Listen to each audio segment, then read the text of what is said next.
Welcome to Joe Kirogo and Associates. My name is CPA-K. Today we want to talk about Tax Procedures Amendment Act of 2024. This act was assented by the President on 11th of December 2024, and the act commences to take in place from 27th of December 2024. This act will be cited as Tax Procedures Amendment Act of 2024. We want to go through some few highlights on this act. The first one, I don't want to deal much on it, which talks about the custom, which is section 6A, which has been amended. Let me go directly to the third point, which is section 23A of this act, which has been amended on electronic tax invoice. If you go to the act, you're going to see the definitions which have been enhanced on this act.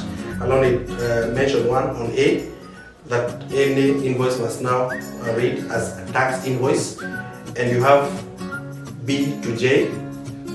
Take time to go to read through the act, or you can contact us to elaborate more on this. And the other one is on the amendment of section 37E, which this one extends the tax amnesty. The tax amnesty, there's good news that the tax amnesty has been extended to 30th June 2025. You are aware that from our previous video discussion throughout the year, the tax amnesty was effective until 30th June 2024. It lapsed, and there were some proposals to bring it back. There has been back and forth through the Parliament. In fact, even on August, the act was also wanted to be repealed, but there's good news that there's the return of the tax amnesty. This period now is the last period, which runs up to 30th June 2025 for penalties and interest for up to 31st December 2023. You can remember previously it was up to 31st December 2022. There have been an extension of one more year up to 31st December 2023.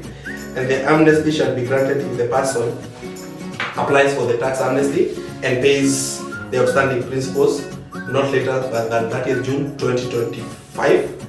And the person does not incur any further debts. And that one is that gives a written undertaking for the settlement of all the outstanding taxes for the person that we owe. So maybe to emphasize on the tax amnesty, if you have any outstanding penalties and interest on any obligation, kindly contact us so that we can be able to guide you through this route to apply for the tax amnesty so that you can be compliant. The other one is about the section 7E, which has been amended to include that 7F.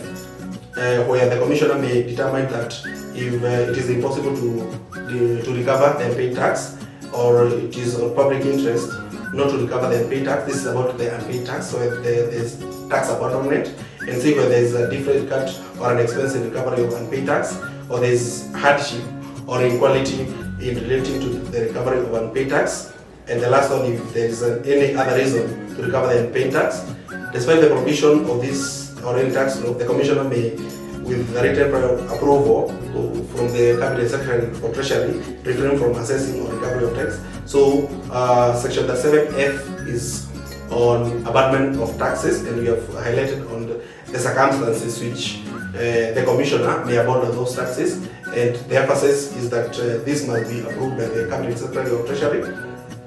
The other one is amendment of section 42A to introduce a 10% penalty or any person who failed to withhold or remit the withholding tax to the commissioner. You know that previously the act was not had no penalty on the withholding agent. So now, if you don't withhold, or maybe VAT or rental or DST, with DST we discussed it on the previous video, which is also being amended, that there is an introduction of a 10% penalty for withholding on non-remittance of the withholding tax.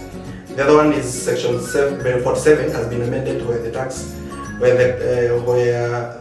the overpaid tax, if there is any overpaid tax, you can apply to the commissioner to offset it on any future tax liability, or B, to apply for refunds, and refunds may be done in two ways. The first one is on the income tax.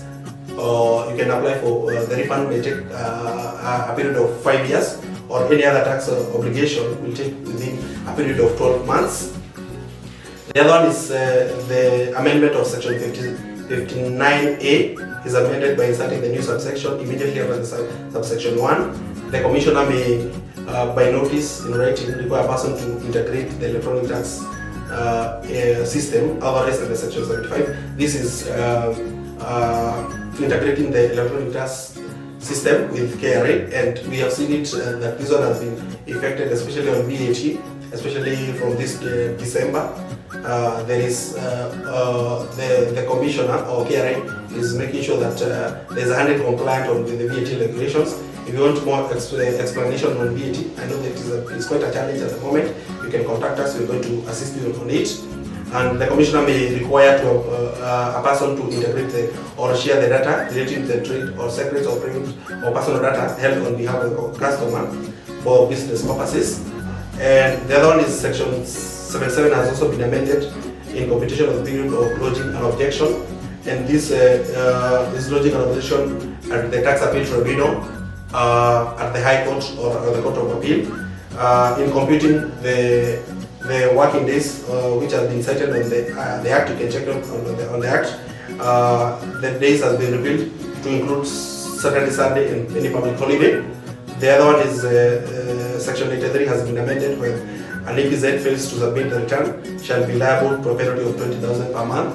And the last one is also the first schedule of the Principal Act has been amended to include the registration of an employee working remotely outside Kenya for an employer in Kenya to exclude an employee outside Kenya working for a national carrier. So that one is it is mandatory now to register for any employee who is working in Kenya remotely. So if you want more explanation on this bill, you can contact us through our contact which has been provided down there. And thank you very much.